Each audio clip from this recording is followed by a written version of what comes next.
Hello, listeners and viewers, to the next episode of the Welcome to Perth podcast. Today I have with me a footballing superstar, Nic Nat. How are you, mate? Good, mate. Thanks for having me. Cheers. Good to see you. You too. Now, mate, obviously awesome footy career with a lot of highs and a few lows in there as well. But you're doing some good things off the field now. Talk to us what the last sort of years look like for you. Different. Obviously 15 years at the elite level, you get pretty stuck in your ways and accustomed to the daily scheduling, and you sort of know what's on every single day. And being on the other side of the fence has been a bit of a change. I've got a few little business ventures away from football. I have a little bit to do with the football club upstairs with their partnerships and some of the charities. So that's a minimal sort of role. And then, I think my biggest time consumer is my family at home. I've got two young ones at home, so that's been the biggest sort of shift. How old are they? I've got 2 under 2. So oh wow, yeah, there's no TV in my house. We've 2 under 2. So one's about 2 in October, and the other one's about 8 months old. So a boy and a girl, and they're full of energy, but they're the best fun ever. Love it.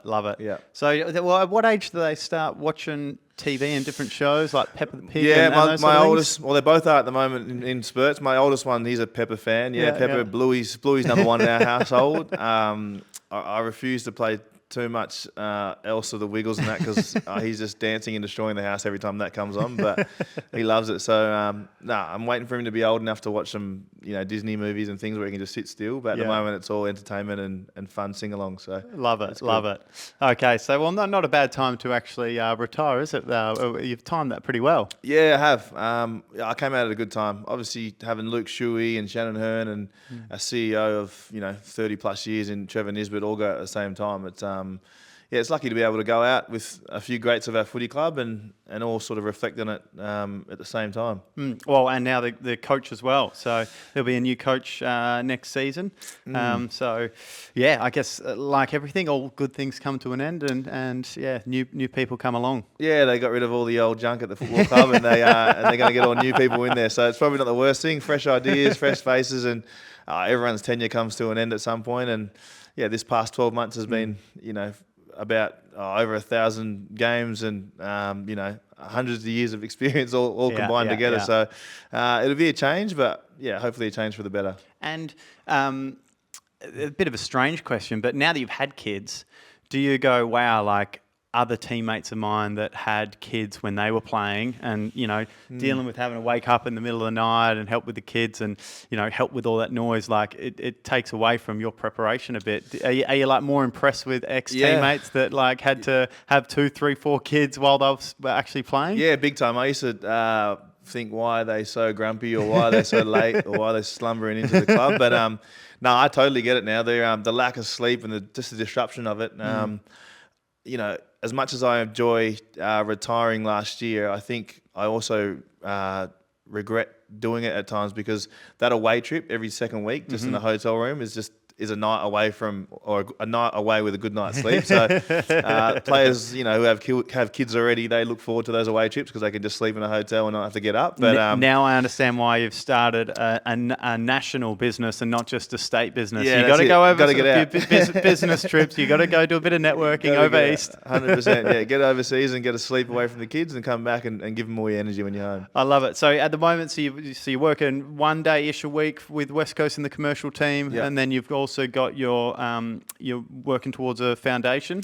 Yeah, so hopefully by next year or the back end of the next year we'll have that up and going. So I want the Nic Naitanui Foundation. I've always had an academy and an affiliation with the club with that sort of stuff. Helping kids engage with not only football but with education and health as well, all over the state. I think the Nic Naitanui Academy has around 1,200 kids in it at the moment at present. So a few of those go on to play AFL. Others, find different avenues to go and find work or do something what is sort of down their alley. And for us, it's about reaching those outcomes, not necessarily football.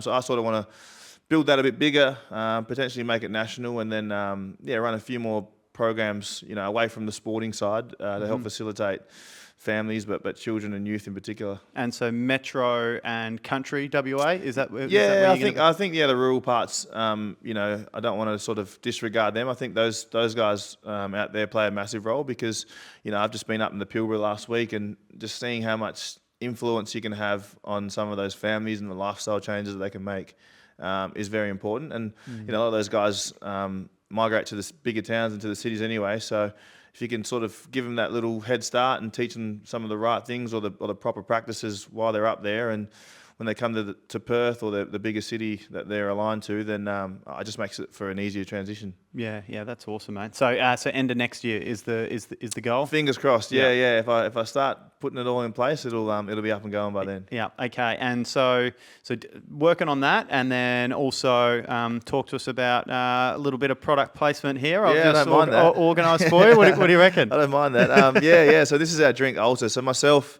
a mate Darcy, and a former teammate of mine, Redden, who played for Brisbane and West Coast for about 15 years too, came up with this. Darcy's sort of the brains behind it. He's the guy with the beverage background and understanding, you know, all the cogs and everything that it entails. And Jack and I are just the front of it. So we've actually dived a lot into it the last 12 to 18 months and learnt a lot about not only nootropics and adaptogens and the sort of ingredients in it, but also just the marketing and business side of things as well. So we thought we knew a lot, but we had a lot to learn, and it's been a bit of a challenge at times, but it's been a good challenge that I think every past player or footballer that's retired needs in their life. So no, it's come a long way so far. Yeah, well done. So when was the idea initially hatched? About 2 years ago. So I was still playing when it came about, and the boys actually came to me. Jack and Darcy were going to do it originally, and then came to me and said, "Oh,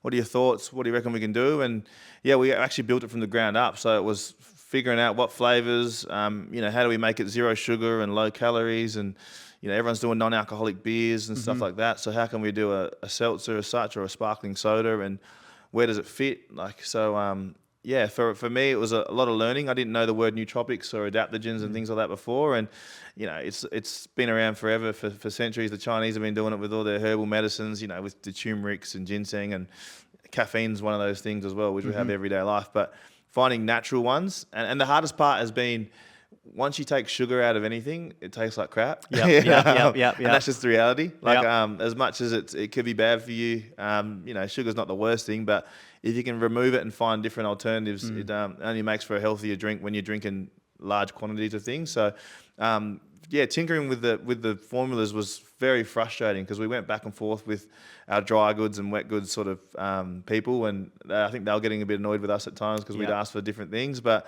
we've landed on a few flavours. We've got another couple sort of launching in October, November, and we're doing a bit of a can redesign as well, so to make it look a little bit bigger and make the can a bit bigger as well. Yep. It's like I said, it's been fun and been enjoyable. And so one thing to hatch the idea, but then the three of you to get the flavouring, okay? So that you go back and forth about that, and flavouring's hard because everyone has a different opinion. So to try to get everyone agreeing, let alone once you actually go to test the market, and then you get the feedback as well from that. So then you've locked in that, and then then the next thing is trying to distribute. How do you build brand? How do you distribute around? And from what I've seen, you guys have got awesome distribution already. I mean, the fact that this idea was only really hatched 2 years ago, and I'm already seeing it in Woolies in Spud Shed. I'm seeing it at all the ABC venues. So ABC, for those that don't know, Australian Venue Co. Or they've got hundreds of venues around Australia. So talk to us. How did you get that distribution out there? Yeah, it was all about I guess being footballers. Jack and I had a wealth of sort of networks, which helps. We've met a lot of people, done a lot of functions over the years. So to tap into some of those resources has been helpful. Smart. In saying that, you still start from the ground up. Like you don't just drop your name and you get an easy sort of walk in the door. IGA, the Good Grocers, so the Brindle family over here were probably the first to get on board with us and really give us a shot, because like anything, going and putting your drink in there's one thing, but to try and get it off the shelves, it's a bit of a risk for some companies. So those guys, I always thank them because they actually gave us our first shot. But then from there, you just sort of go and meet, and you get on LinkedIn, you get on all these different websites, you find who runs this shop, who does this, and people talk. And we did that. So literally just find a name, plug it in, send a few emails, then set up a Zoom meeting, and then actually go and meet them in person. So we've been flying to Melbourne, Sydney, here in Perth, all over WA, just to go and catch up with different organisations. And yeah, we landed with people like Spudshed. Most of the independents will be on board by the end of the year, and 7-Eleven are going to take us on board in about 200 stores. Awesome. In November as well, across the country, and I think there's about 60 7-Elevens here in WA alone. So that'll be a big one. But yeah, like you said, AVC, we sort of met with Paul Waterson, who sort of heads that up, and we wanted to just use them really for distribution and try and use our drink as a mixer in the pubs. And they like the idea so much that they actually invested in the company. So which helps, because now that they're invested, they can help push it out there and have a healthy sort of mixer for people that want to consume a beverage in that way. And but they're pretty transparent and pretty open too. So we're doing stuff with ALH, which are the Woolworths equivalent pubs, and the Coles ones. So it's it's slowly growing and slowly getting out there, and we're just slowly building our team, because like you said, it's one thing, having the product and getting it there, but marketing and distributing it, but then actually selling it and making people enjoy it is a whole new beast. So we're still learning. We're still learning on the job, but it's been fun. And so is the plan to? It's obviously Red Bull's the number one brand that comes to mind when you're talking non-alcoholic sort of energy drink. Yep. And then you've got your primes as well. So is the plan to just nail it in Australia, or is it to actually take it global? I think for now, realistically it's just nail Australia. I think the drinking culture here is pretty big in terms of cutting down your calories and drinking a bit more healthier. I think the Gen Z sort of really look toward that at the moment. And I grew up, and you did too, where it's like footy cultures, you smash as many beers, you're not looking at the back of the can, you just want to get as drunk as possible. And I know there's still a crew that want to do that, and I put my hand up because I do it at times. But it's it certainly, you can see it, and you can feel it changing. Yeah, you can feel the change, and I think a lot of the bars and even the grocery stores are starting to reflect that. They've been pretty open with their spreadsheets and showing us how much the healthy sort of category, some of the sparkling waters are outselling some of the more sugary content. So so I think we're doing the right thing at the right time. And kombucha went through that phase for a number of years, in recent times, and everyone thought, this is a gut health thing, it's going to help you, it's going to do that. So we're sort of following that wave, and I think the new tropics, Darcy's been who's on board with us, has been pretty good, because he's been traveling to America and to Europe and whatnot, and he works in this category, and he's seen how much sort of the good for you stuff is really taken off. And yes, Prime and Red Bull are the biggest. Majority of it comes down to the marketing and what's there. But I think if we can have a healthy alternative to those, and and rival some of their stuff, then I think we're on the right path. And yeah, this is the first step of it. So we'll start in Australia, and I look to take it overseas at some point as well. But get it right now and back out first. Yeah, good idea. And I mean, what's 28 million people or so to be able to market to? That's a pretty good, Really lucky. and you only need a couple % of that to make the business go pretty well. So, so that means a few trips over east. So you're pushing it sort of throughout different cities. Is there any sort of launch parties or any bits and pieces that you're planning for different states and different venues? And we're doing a lot with the on-premise stuff, so AVC, so Market Grounds, obviously with you guys, is going to be really good. End of August, that should be a good event. So I'm actually really looking forward to that. So the boys are excited that they haven't heard. Darcy lives in Sydney, Jack in Adelaide, and they haven't been to Market Grounds before, so they're actually looking forward to getting a trip away. Nice over business here. trip. Business trip, but they're going to be posted all over social, so they can't lie and say they've just been relaxing. That'll be fun, and then we're going to go do it with a bar called the Harlow in Victoria. Cool. They've got a rooftop and a downstairs sort of basement type setup. Which is another Australian Venues Co.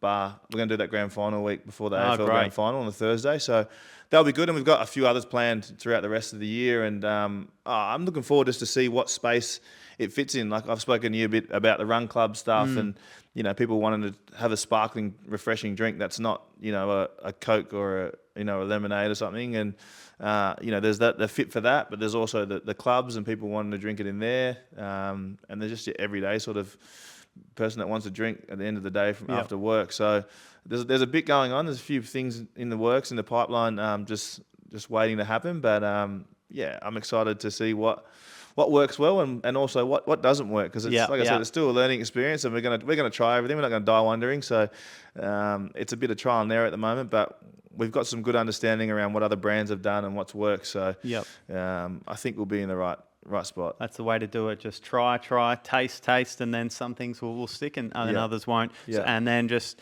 go harder into those things that do work and put that budget into that.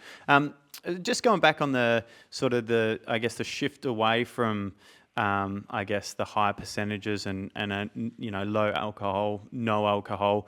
What do you think it is about like the new generation? Is it to do with social media? Like, what's your opinion? Why do you think the sort of the trend is changing? Because one thing, even in the UK, there's a fair few pubs that are shutting down over there. People aren't going there after work to have their after work drink and whatnot. So is socialising and younger people doing things a little bit differently to what historically has been? Yeah, I think so. I think the drinking culture in Australia has, especially with sporting clubs, has been a real binge drinking sort of orientated style of enjoying a night out. And I guess that's okay at times, but a lot more people are a bit more conscious and aware of, what they're drinking now. Like I said, people read the back of the cans. People know what they're drinking. And it comes down to food as well. It's not just drinks. It's people know what they want. They know what they can get. And I think social media plays a big part in it, because you can see what everyone else around the world or even around the country are eating and drinking on a daily basis. You know what you're entitled to have. So, I think it has changed a lot. People are a lot more health conscious. They're watching their weight. They're watching, what they put in their body. They're doing all this. I think there's a bit more of a fitness emphasis at the moment. So, that's why I think it'll be a good fit for us. And so this has obviously taken up a fair bit of time. Is there any other time in your week other than running around with your two little ones and your wife and working with West Coast and working on the trying to get that charity up and running? Are you looking to start any other businesses or get involved in any other bits and pieces? I do a few other things, all very minimal. But I think this has probably taken up the majority of my time at the moment, just trying to build it up to be self-sufficient and running on its own at some point. But I'm always doing something. There's always a million different little things that I'm doing. I'll pop up and people in Perth will probably see it a bit, where I'll pop up in the most random places. Well, I did see online that you got sold for all this money for a charity dinner for you and Harley Reid. What was the go there? Did you? Yeah, that was a telethon thing. I actually didn't know I was getting sold, so it's a bit of a touchy one. Harley didn't know either, so we found out after. I was actually having dinner with my family, and I saw 110 grand. To be fair, I think 100 was for Harley, 10 was probably for me. But I'm not sure when that's happening. I'm going to start a GoFundMe, and it's going to be a holiday GoFundMe, because I need to get back to Europe. I'm just going to put your names both up there.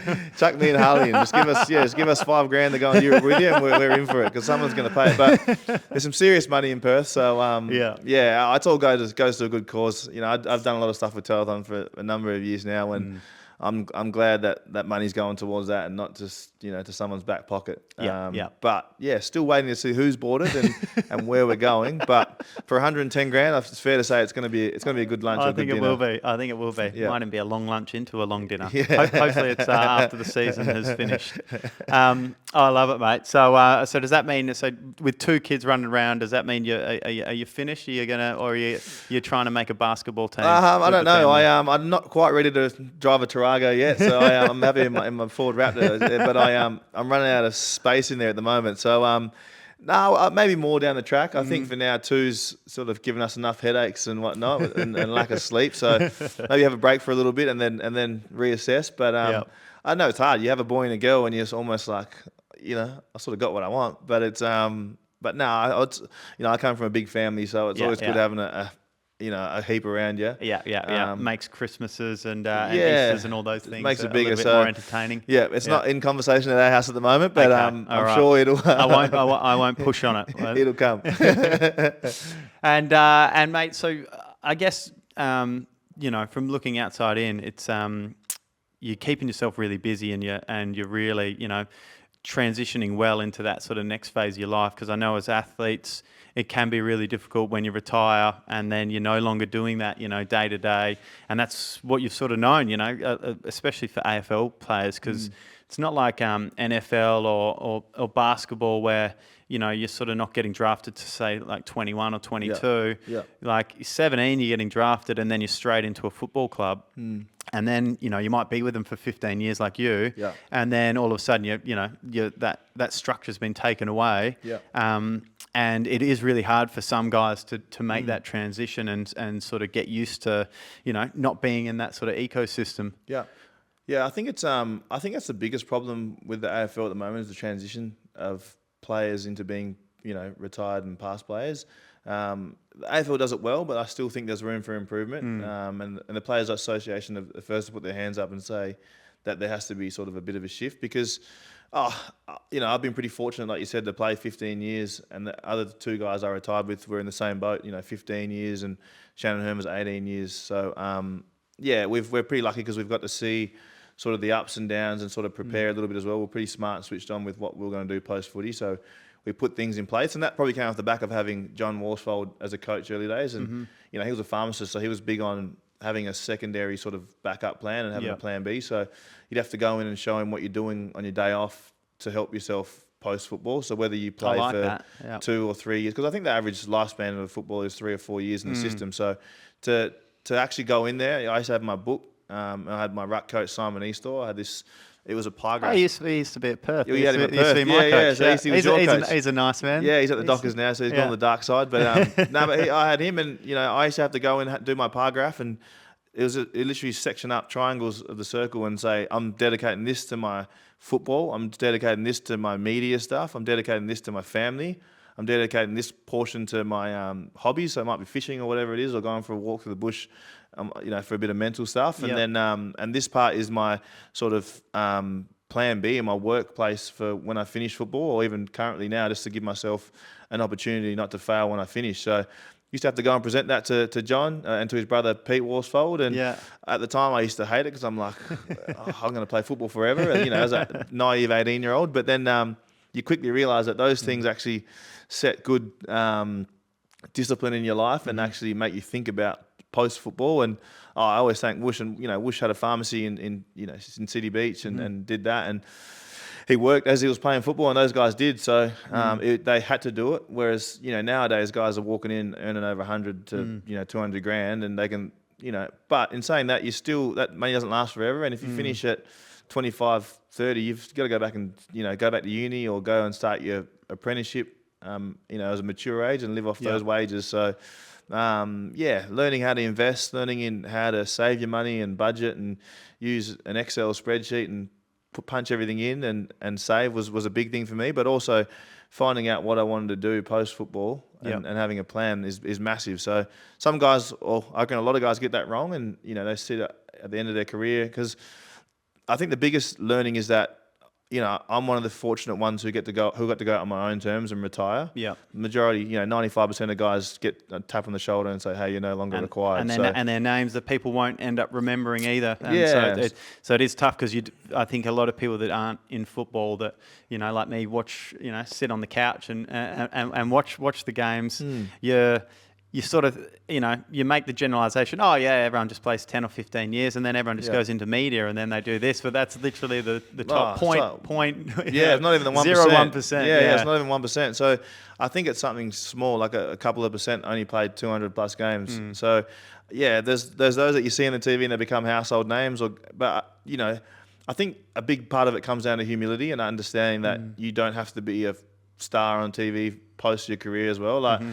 That's probably where the depression sort of kicks in, where guys are used to that sort of thrill and exhilaration from going out and performing in front of 50 to 100,000 people and being the center of attention. All eyes are on you, and then post your career, it's like, I'm just an everyday person. I could be, working at a pool shop or working at a cafe or Bunnings or whatever it is. And I think there's no shame in that, but for people sometimes they do feel that shame or embarrassment of not being the big rock star driving the fancy cars. Because Yep. the reality is you might earn $200, $300, $500, $1 million while you're playing. But when you're back in reality, like to earn 100 to 200 grand is, you know, you must have a really good you're job. going you well. know? You're going you know, well. yeah, Yeah. you know, the doctors or the surgeons of the world are earning, you know, those numbers. So I think just having an understanding and a humility enough to know that, you know, your lifestyle is going to change. Yep. You're gonna have a family. You're gonna have a mortgage. You're gonna have all these things in place now, school fees, all this. So, and you're going to be earning a fraction of what you used to earn. I think just the realization for guys to figure that out is a big part of it too. So,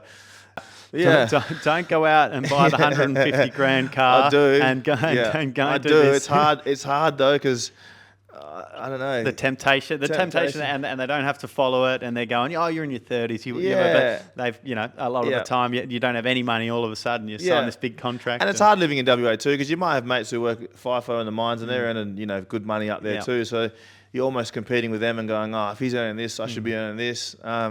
But yeah, my manager used to give me $325 a week, so I lived off that for a number of years, and I used to hate him so much. Yeah. And I look back now, and I'm like, oh, it actually taught me how to save, and it's actually, you know, like I had a job. What you earned, you actually saved. And, I worked at a sports store, Slater Gartrell in Midland, and I was earning double that every week. So I was like, how am I playing AFL? I'm on TV every weekend, and I'm earning, or I'm getting, you know, half of what my pay was when I was just very good selling shoes. Very good from your manager. But it was good for your soul. It actually taught you, you know, there's a bit of humility there as well. Yeah, and you know, I caught the train to training and things like that, and yeah, like you said, now everyone wants a 300 series Toyota, or they want a Ford Raptor just because a captain or vice captain is driving those cars. But I always say to the boys, majority of stars in the game aren't paying for a lot of the things that they have. Like, getting sponsorship you're deals. good enough. You've got a Nike sponsorship, so you're not paying for boots or sneakers. So you know you're getting a free Ford or whatever car it is because you know that's an endorsement. You might have a $400 Balenciaga T-shirt, but they've given you that because they want you to wear it. So I think understanding that difference between you're buying it and someone's paying them to wear it is a big thing as well. But when you're 17, 18, and I went through that phase, you don't give a crap what an older past player's saying to you. You're salty, washed up. So they'll take and you bits also of it. You just want to, as an 18-year-old, you just want to fit in, don't you? You're looking up to 25-year-olds, and you just want to be cool like them. It's a hard thing to try to you know to shake as much as a 30-year-old sort of old timer that trying to give the wisdom. So some take it, some don't, but. They'll learn either way. Sometimes the hard way, but it's there for them, and it's there to understand. But so your manager, obviously great, like you know, and that's you know a bit of mentoring, isn't it, as well as being the manager with you know teaching those financial lessons. Did you choose that manager? Did your mum help you? I think so. How did your manager sort of comes to you, and well, you get 10 managers come to you around the draft time and sit with you, and they come and sit in your couch, and he sort of can judge good character and who's the right thing. Like some will preach money, some will preach helping yourself out or helping your family out. Some will give you 20 pairs of footy boots, and you know that there's always things that are catches to go, oh, this is why this person fits me. But at the end of the day, they all do a pretty relative job. It's just finding that one that fits best for you. And I think the biggest thing is actually understanding it for yourself, because as a footballer, a lot of the stuff gets done for you. Having a manager or an agent, they do a lot of your contracts, they do a lot of your commercial partnership deals with for you, and you just sort of rock up to them.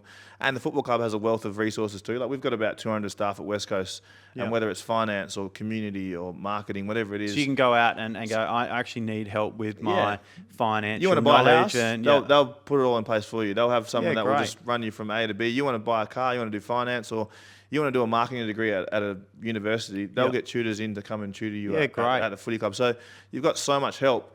Which and it's a nice safety net, because I presume, and this is only a guess, 15, 20 years ago, there wasn't that those resources in place, and you were sort of having everyone hit you up about investing in this and investing in that, and then it's sort of just some mistakes. But I think sometimes that comes at a detriment, because I think the old method of actually going out and learning it for yourself and understanding it for yourself is actually just as vital and important, because you're having to learn how to do that. No, so when you get to the other side, that's where some of the problems come, where guys can't pay a utility bill because they've never had to do it, because it's just direct debited through an account that an agent or a footy club has set up, or rent has done it this way, or just understanding not even the finite parts, but just the general broad understandings of how to do your tax or things like that, because it all changes. But if you've never had to touch it for a long time or see it, then it does become tough when it's all thrown back on you once you're, it sounds bad, no longer an asset. You know, you don't have a manager, you don't have the football club, you don't have that. Everything is just all yours to deal with now. Yeah. You're an adult and you might only still be 25, 26 years of age. And trying to figure all that is a tough thing. Yeah. But then putting your hand up, especially as a bloke, to put your hand up and say, I need help. Yeah, I don't know. Yeah, I don't know, is a test of your ego at times. Yeah. But I'm always a big one on hang your ego or go and park your ego for a bit and ask for help. It's not the worst thing. It's only going to make you a better person. I've listened to a few podcasts actually with Shaq, the great man. Yeah. And he says it so well that he came in as a basketball and didn't know anything, and he just always asked questions, and they were some of them were the most stupidest questions ever, but he just never got taught, and he learned and learned. He's actually turned into an epic business person now from it. So, I love it, yeah. But that's a good example of just like, you know, checking your ego and being humble and put your hand up, and like, you know, the more questions you ask, the more you're going to know, because there's a lot of other people that will never do that, and then they're too embarrassed, and I saw a podcast with Shaq actually talking about his kids, and I think his son, he overheard his son talking about how rich he is and all that to his mates, and he pulled him up and said, "You're not rich, I'm rich." and then you know, he's a big one on not just giving his kids money. I think he sort of goes, "You build a business model, a plan, and then I'll invest in it if you can show to me how it's going to work." So needs to be return and a good yield, otherwise he's not going to put money into it. So I enjoy what Shaq has said over the years, and. So is that going to be the same for your two little kids when they come? I don't know. I think my son, maybe my daughter. I don't know. She can have whatever she wants. She can't do wrong. But I'll definitely teach them the right ways. And you know, I've got obviously a massive family back home in the village in Fiji. So take them back there and see how life actually really is. Yeah. It's probably my way of teaching them, a bit of humility and gratefulness as well. Yeah. One thing I've found interesting with. It's awesome that you're going into the self-employed, business world, because I'm sure you're going to do well from it, just from judging what you've already done in a short period of time with ALTR. But, as a professional athlete, whether it's AFL or netball or rugby or whatever it is, you sort of have this moment where you're sort of building into like your peak career moment. And, as an AFL footballer, it might be from, you're building from 18 through to 26, 27. You might start to peak around that time. And then, you start to hit 30, and all of a sudden, like me in my country footy days, you start to do your hamstrings and then you start to come back down. Yeah. And then it's all over. And then literally the rug's pulled off, and then it's, you're out into civilian life. The real world, yeah. But in business, it's awesome because you sort of just keep building, and then the knowledge that you sort of gain from a business that you tried and maybe it failed or maybe it just did okay, then the next one you're going to try, like you're always sort of building. So in the business world, you're probably not going to peak until you're 70, 75. So I think like, as many ex-athletes, because they're always wanting to push, like becoming self-employed in something that they're really interested in, I think is a great way to transition out if they have the means and the want to do that, because you're not going to have this moment where all of a sudden, the rug's been pulled and it's all out. Like all that knowledge will just keep building and building and building through the years. And you were mentioning just off camera about Jack Cowan, the HJ's guy that set it all up, Canadian originally. He's 78. He's pushing 80s. And he's just still absolutely firing. So he's still hitting his peak. So I think it's a really cool thing that with what you're getting into. I think having the wealth of connections and stuff, like obviously playing football, you meet so many walks of life, and that is a big help. And it'd be remiss of me to say I don't ever listen to them or like sit down with a coffee with them, because I'm like, those guys have been, like you said, been part of big businesses. Like, I went up to Newman last week with the boss of BHP. So it's rare that you get those opportunities as anyone in everyday life. So as a footballer, you sort of, those doors are open to you to actually sit there and pick their brain. So, but some players, I presume, wouldn't actually take that opportunity. No, they don't, because like if you want to play football and just play football, that's your go. I get that, but I'm just like these. What's the word? The resources are there to tap into. So like, and it's not necessarily a monetary sort of transaction. Just picking their brains because they've got experience and wisdom that is far beyond anything that I've ever done or what some people that I know have done. So I'm like, why not ask them questions? So I'm annoying. I'm a bit like the Shaq. I'll be a sponge and ask a million questions. Like if I'm in a room with, Tim Day last week, I'm asking him about, what did you do this? Or how did this part of this, how does this sector of, the mining industry work? Or what does Sodexo or ESS do to supply food? And do people complain about this? Or what's a donga built out of? And, where's your sustainability come from? I like to know what happens across the whole thing. And I think that's the same as business. As you're going, I like to know around, why, where can you get 10 cents refund for, your can? In what places, like, can you go, and what's the difference between, CDS stuff in here or over in Victoria, and, what gradient is on the can, what colour is there done at Visi. Like, I just like to know the whole background of everything. So then when you walk into a room with a customer like a 7-Eleven, you can talk to it and you can feel sort of confident in knowing that you know a little bit about it. And I think that's a big part of it. I think if you can keep continually pushing yourself to learn, and, you might have the higher ups of the, 7-Eleven, a IGA, a Hungry Jack's, whatever it is.